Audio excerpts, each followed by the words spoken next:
Gubernur Sumatera Utara Edi Rahmayadi meminta pasien COVID-19 melakukan push-up.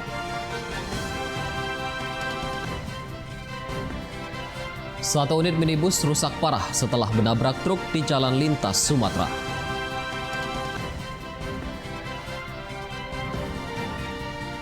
Nikmatnya panganan lemang bambu yang bisa menjadi salah satu menu pilihan Anda saat berbuka puasa. Halo pemirsa, senang sekali kami dapat kembali hadir di hadapan Anda dalam program Wajah Sumut edisi Rabu 6 Mei 2020. Selain 3 berita utama tadi, kami juga telah menyiapkan informasi menarik lainnya selama 30 menit ke depan. Bersama saya, Dana Pangaribuan, inilah Wajah Sumut selengkapnya.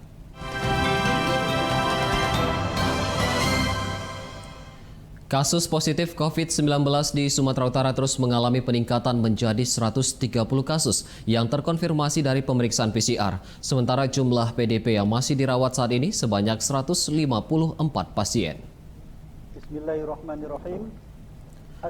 Data tersebut dikonfirmasi oleh Gugus Tugas Percepatan Penanganan COVID-19 Sumatera Utara pertanggal 5 Mei 2020 pukul 17 waktu Indonesia Barat. Pasien positif COVID-19 meningkat sebanyak 1 kasus menjadi 130 kasus yang terkonfirmasi dari pemeriksaan PCR.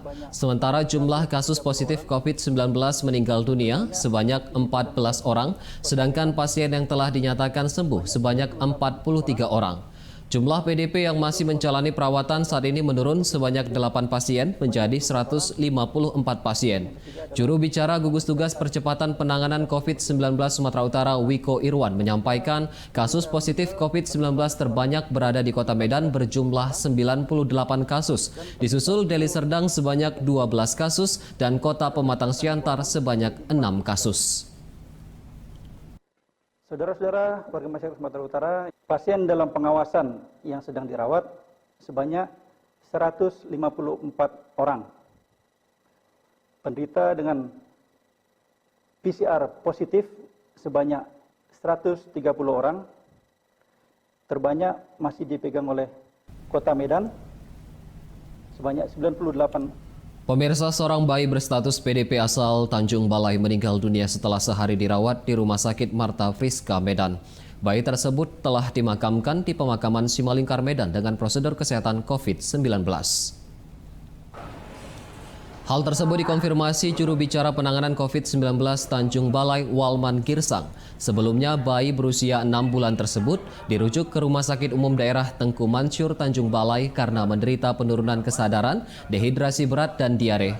Terhadap pasien juga dilakukan rapid test dan hasilnya negatif. Sementara dari hasil foto ronsen ditemukan sebentuk cairan dan telah terinfeksi. Setelah 2 hari dirawat di rumah sakit daerah, keadaan pasien melemah sehingga dirujuk ke Rumah Sakit Marta Friska, Medan. Namun sehari dirawat di Rumah Sakit Medan, bayi tersebut meninggal dunia. Kini jenazah bayi telah dimakamkan di pemakaman Simalingkar, Medan dengan prosedur kesehatan COVID-19, sedangkan gugus tugas Tanjung Balai masih menunggu hasil pemeriksaan swab PCR bayi tersebut. Silakan. Ada seorang warga dari kota Tanjung Balai yang bernama NB, ini masih bayi berusia 6 bulan. Akhirnya oleh dokter yang merawat disarankan untuk dibawa ke Medan. Setelah berdasarkan pemeriksaan di Tanjung Balai, bayi tersebut menunjukkan gejala kepada COVID-19. Gubernur Sumatera Utara Edi Rahmayadi meninjau kondisi sejumlah pasien COVID-19 di Rumah Sakit Marta Friska, Kota Medan. Dalam kunjungan tersebut, Gubsu meminta ajudan Wagubsu melakukan push-up sebagai pemberian semangat. Hal tersebut dilakukan Gubernur Sumatera Utara Edi Rahmayadi saat melakukan peninjauan penanganan pasien COVID-19 di Rumah Sakit Marta Friska, Medan. Gubsu memantau langsung keadaan pasien melalui alat komunikasi telepon dan kamera pengawas yang dipasang di ruangan pasien. Dalam kesempatan tersebut, Edi Rahmayadi meminta ajudan Wagubsu Ori Kurniawan melakukan push-up. Ori Kurniawan kembali dirawat di rumah sakit karena kembali terinfeksi virus COVID-19. Hal ini dilakukan sebagai bentuk pemberian semangat kepada para pasien yang berjuang melawan COVID-19. Sebelumnya, Ori Kurniawan merupakan pasien kedua yang dinyatakan sembuh dari COVID-19 di Sumatera Utara, namun kembali terinfeksi setelah sempat pulang ke kampung halamannya di Biren, Aceh. Saya melihat mereka dan saya buktikan bahwa mereka sehat semua. Sehat. Ada yang saya suruh push up. Ada yang suruh, semua bisa dia lakukan. Saya sehat Pak, saya sudah sehat.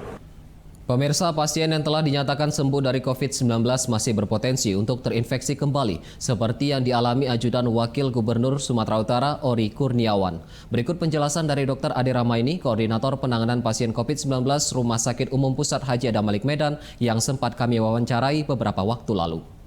Maksudnya ini tertular kembali mungkin terinfeksi kali ya? Yes. Bahasanya bisa saja, tetapi itu kalau memang antibodinya sudah terbentuk dan harapannya memang antibodinya sudah terbentuk, itu gejalanya akan lebih ringan. Baik. Misalnya dapat bersin, habis itu ya 1 kali 24 jam dia bisa mengatasinya kembali karena sudah ada antibodi. Tim gabungan gugus tugas COVID-19 Labuhan Batu Selatan memperketat penjagaan di perbatasan Sumatera Utara dengan Provinsi Riau. Hal ini dilakukan guna mencegah penyebaran COVID-19 meluas di Sumatera Utara. Penjagaan dilakukan dengan memeriksa satu persatu kendaraan yang melintas dari Provinsi Riau menuju Provinsi Sumatera Utara di posko perbatasan Seiberuhur, Kecamatan Torgamba, Labuhan Batu Selatan. Pengemudi dan penumpang yang melintas menjalani pemeriksaan suhu tubuh dan pendataan. Sejumlah kendaraan terpaksa diperintah putar balik karena ditemukan penumpang berasal dari Pekanbaru yang merupakan zona merah COVID-19 dan sedang melaksanakan PSBB.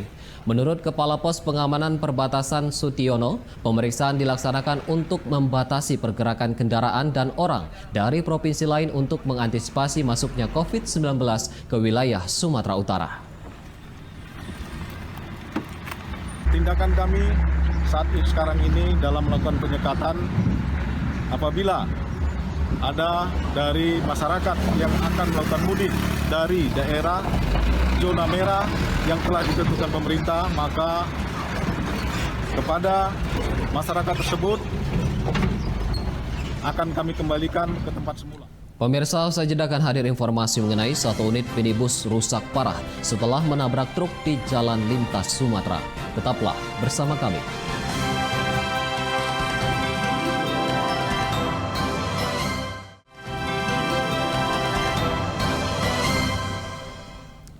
Anda masih bersama kami di Wajah Sumut. Satu unit minibus rusak parah setelah menabrak truk di Jalan Lintas Sumatera tebing tinggi. Korban dilarikan ke rumah sakit untuk mendapatkan perawatan. Kecelakaan yang melibatkan minibus dengan truk terjadi di Jalan Lintas Sumatera, Kampung Lalang, Kota Tebing Tinggi pada Selasa pagi. Kecelakaan bermula saat minibus melaju dengan kecepatan tinggi dari arah Kota Tebing Tinggi menuju Medan. Tiba di lokasi kejadian, minibus mencoba mendahului kendaraan di depannya dengan berpindah ke lajur kiri. Namun di lajur kiri terdapat truk parkir sehingga minibus kemudian menabrak bagian belakang truk. Seluruh penumpang yang mengalami luka telah dilarikan ke rumah sakit untuk mendapatkan perawatan.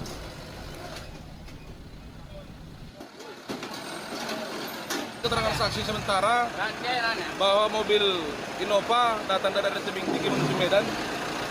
Dari sampai TKP diduga dia mendahului mobil dari sebelah kiri dan pada saat mendahului kurang hati-hati dan tidak memperhatikan mobil yang ada satu arah di depannya sehingga Kita ke informasi lain, pasca aksi warga Pulau Sembilan Langkat menghalau kapal asing berbendera Hong Kong, suasana di lokasi sudah kembali kondusif.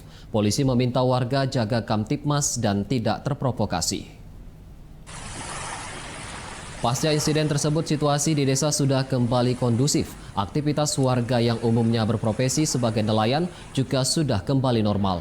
Kapolres Langkat AKBP Edi Suranta Sinulingga mengatakan kejadian pengusiran kapal asing oleh warga pada Senin lalu terjadi karena ada kesalahpahaman informasi.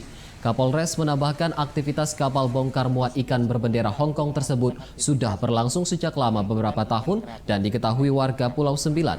Namun karena kesalahpahaman informasi membuat aksi warga pun terjadi.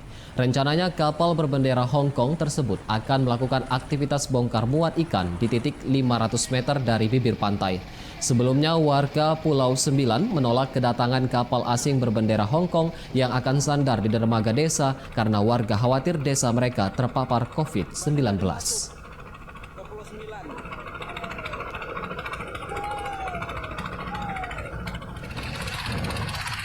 Warga Pulau Sembilan Kita beralih ke berita lain. Kepala Subbagian Protokoler Bagian Umum Sekretariat Daerah Pemerintahan Kota Medan Syamsul Fitri dituntut 5 tahun penjara oleh Jaksa Penuntut Umum KPK. Terdakwa dinilai terlibat dalam kasus dugaan korupsi Wali Kota Medan nonaktif Tengku Julmi Eldin. Terdakwa Kasubag Protokoler Bagian Umum Sekretariat Daerah Pemerintahan Kota Medan Syamsul Fitri kembali menjalani sidang secara daring di ruang Cakra 2 Pengadilan Negeri Medan.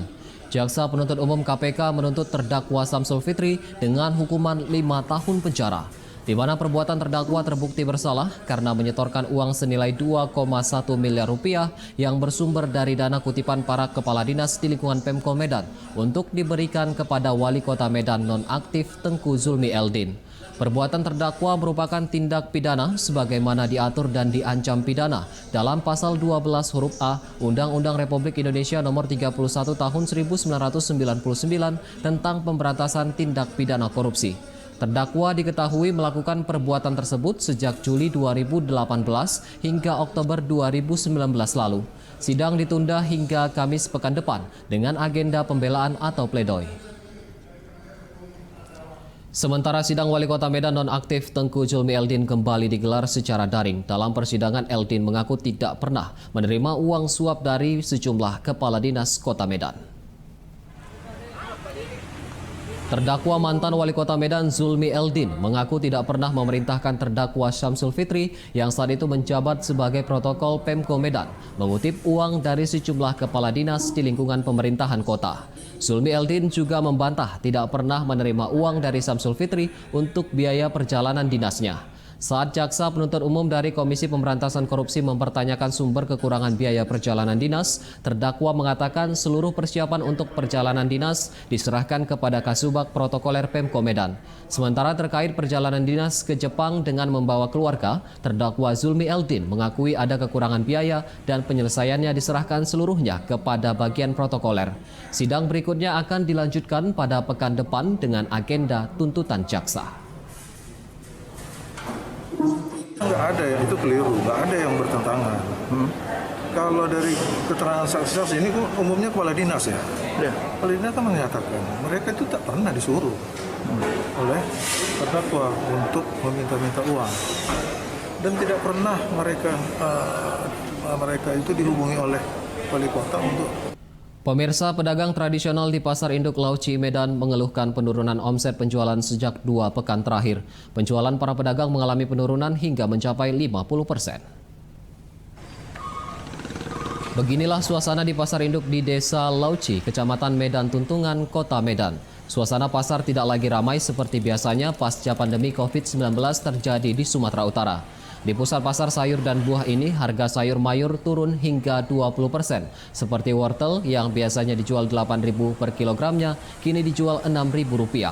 Sementara cabai yang sebelumnya Rp15.000 per kilogramnya, kini dijual di harga Rp10.000. Dan untuk tomat dihargai Rp5.000 per kilogramnya.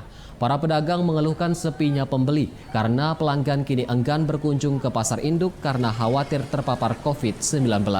Sejumlah warung makan pun yang biasanya buka kini juga tidak berjualan lagi. Pedagang berharap pandemi COVID-19 segera berakhir agar aktivitas dan perekonomian bisa kembali normal. Menurun drastis. Berapa persen penurunannya? Sekitar hampir 50%. 50% ya. Penyebabnya apa, Bi? Karena kurang orang keluar, nggak berani orang keluar. Berarti daya beli rendah ya? Rendah. Kalau untuk harga? Harga itulah orang petani nggak berani keluar. Jadi harga turun juga? Harga turun juga. Pandemi COVID-19 berdampak pada melemahnya sektor pariwisata dan perhotelan di Sumatera Utara. Akibatnya belasan ribu tenaga kerja terancam di PHK tanpa pesangon. Hal tersebut disampaikan Kepala Dinas Tenaga Kerja Sumatera Utara Haryanto Butar-Butar yang menyatakan bahwa saat ini ada 12.700 tenaga kerja sektor pariwisata dan hotel terpaksa dirumahkan akibat pandemi COVID-19. Apabila pandemi COVID-19 berlangsung lama, belasan ribu pekerja tersebut terancam di PHK tanpa pesangon karena operasional hotel ditutup sehingga tidak ada pemasukan. Di Kota Medan saat ini seluruh hotel sudah ditutup sejak awal pandemi COVID-19 hingga terancam bangkrut. Haryanto berharap pemerintah bisa memberikan kebijakan dan solusi bagi pekerja yang terancam di PHK.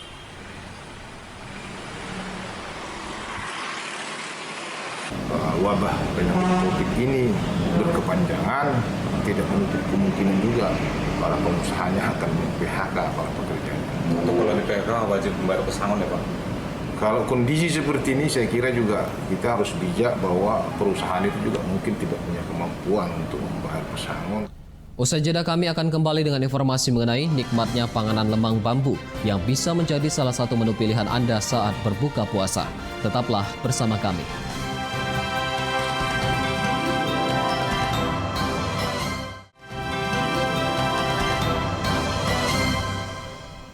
Kembali lagi di Wajah Sumut. Komunitas mobil di Kota Medan memberikan bantuan makanan bagi ratusan ekor satwa yang terancam kelaparan di Taman Marga Satwa Medan Zoo. Bantuan diberikan sebagai bentuk kepedulian terhadap keberlangsungan hidup koleksi satwa Kebun Binatang Medan. Bantuan makanan diberikan komunitas mobil KCI pada Senin pagi lalu kepada pihak Kebun Binatang Medan di Jalan Bunga Rampai, Kelurahan Simalingkar B, Kota Medan. Bantuan yang diberikan berupa daging dan ikan untuk memenuhi kebutuhan makan ratusan ekor satwa di Medan Zoo. Menurut Ketua Chapter KCI Wilayah Barat, sumbangan yang diberikan merupakan bentuk kepedulian warga Kota Medan, terutama komunitas otomotif terhadap keberlangsungan hidup ratusan satwa koleksi Medan Zoo. Saat ini, operasional Kebun Binatang Medan Zoo telah diambil alih pemerintah Kota Medan melalui Dinas Pertanian dan Satuan Gugus Tugas COVID-19 Kota Medan.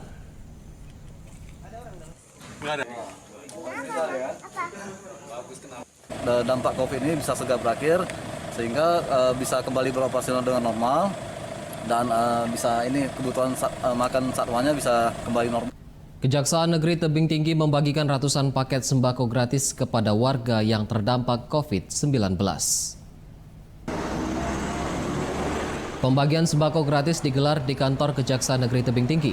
Sebanyak 200 paket sembako berisi bahan pangan, vitamin, dan masker dibagikan kepada para pengemudi becak. Selain membagikan sembako langsung kepada para penerima, sebagian paket sembako juga disalurkan melalui pihak kecamatan. Kepala Kejaksaan Negeri Tebing Tinggi Mustakfirin mengatakan kegiatan bertujuan untuk meringankan beban ekonomi warga yang terdampak COVID-19.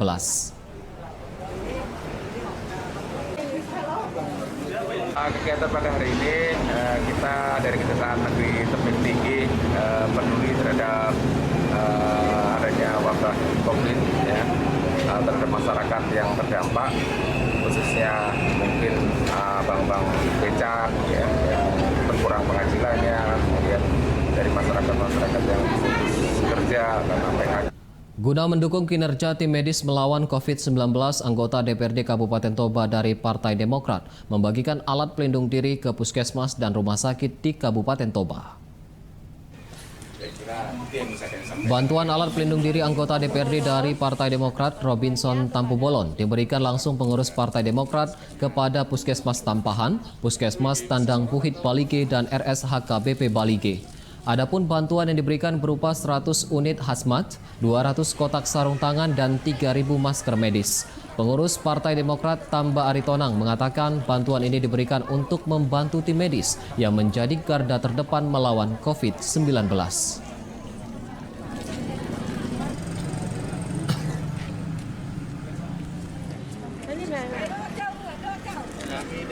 Batalion Armet 2 melaksanakan kegiatan bagi-bagi takjil gratis kepada pengendara di Jalan Sibiru-Biru, Deli Serdang. Hal ini dilakukan sebagai bentuk jalinan kebersamaan antara anggota TNI dan masyarakat.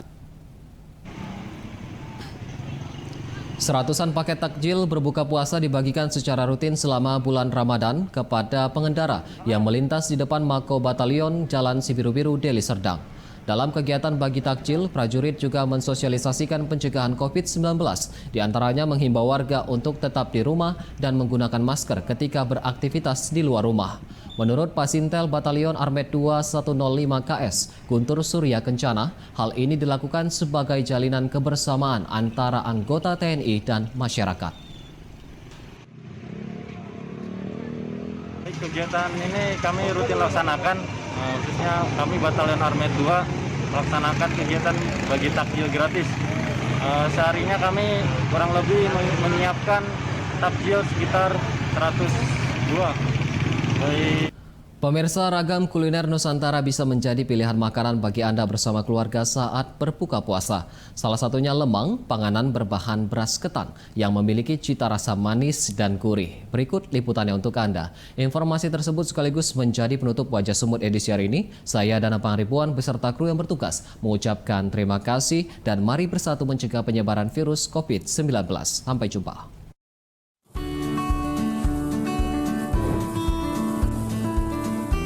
Inilah lemang khas Sumatera Utara yang bisa Anda temukan di sejumlah lokasi di Kota Medan, salah satunya di Jalan Flamboyan, Kecamatan Medan Selayang. Lemang dibuat dengan bahan beras ketan yang dicampur santan kelapa dan dimasukkan ke dalam sebilah batang bambu seukuran 20 hingga 30 cm. Bahan tersebut kemudian dimasak dengan cara dibakar selama 30 menit. Menurut pedagang lemang, Muhammad Nur Salim Lubis, setiap harinya mereka dapat menyediakan 150 batang lemang yang dijual seharga Rp30.000. Ada penurunan 35%. 35% ya Bang ya? Dari sebelumnya Bang ya? Ya. Bang, dalam sehari ini Bang, abang biasa selama bulan Ramadan ini berapa Bang? Pembuatannya berapa buah nih Bang? 150. 150 buah ya Bang ya? Harganya? Harganya 30. Biasanya ini ramai sejak jam-jam berapa ini Pak? Ya, hari-hari gini udah mulai ramai. Ini kerap dipakai buat berbuka atau apa? Berbuka ya.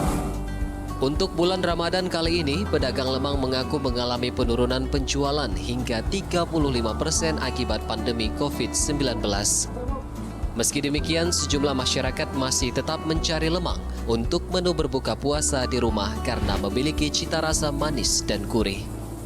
Dari Medan, Sumatera Utara, Teguh Angka, Metro TV.